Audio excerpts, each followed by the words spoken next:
Dans cette vidéo, il sera question de l'addition et de la soustraction des nombres entiers. Pour pouvoir l'illustrer, on va utiliser des jetons de couleur. Les jetons bleus représenteront les nombres positifs. Alors, imaginons ici que nous avons 2 $ en poche. Mon père me donne 5 $ de plus. Alors, je me retrouve avec 7 $ dans mes poches. Plutôt simple. Maintenant, quand on entre les nombres négatifs, on va les représenter avec les jetons rouges. Par exemple, je dois 2 $ à mon frère. Mon père me donne 5 $. Grâce à ces 5 $, je peux rembourser mon frère. Ces éléments-là ici, ça s'appelle les éléments neutres. Donc, je viens de créer des zéros.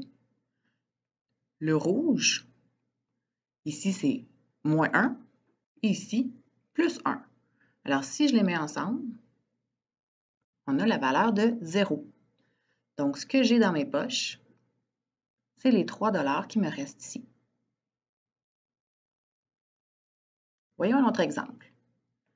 J'ai une dette de 2 $ à mon frère. J'ajoute une dette de 5 $ envers mon père. Alors, j'ai maintenant une dette totale de 7 $, donc moins 7. Maintenant, j'ai toujours une dette de 5 $. Mais ici, je dois enlever une dette de 7 $. C'est impossible puisque j'en ai pas assez. J'ai seulement 5 éléments négatifs ici. Alors, c'est pour ça que je vais créer des éléments neutres pour être capable d'en enlever suffisamment. Donc ici, si j'enlève moins 7, ce qui va me rester, ça va être ici 2 $ positifs. Donc j'avais une dette de 5 $, j'ai enlevé une dette de 7 $, donc j'ai maintenant 2 $ dans mes poches. Un autre exemple, j'ai 4 $ dans mes poches. Je veux enlever 10 $. Je n'ai pas assez. Donc, je vais aller ajouter ici des éléments neutres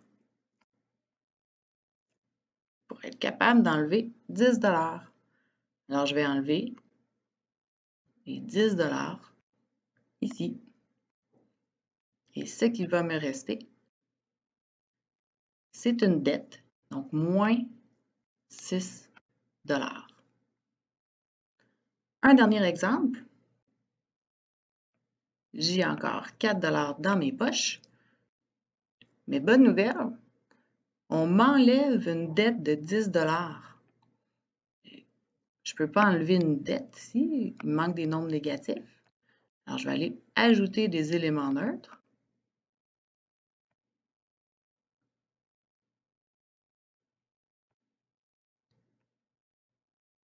Et là, je vais pouvoir enlever la dette de 10 $. Alors, combien que j'ai maintenant dans mes poches? Je vais avoir 14 $.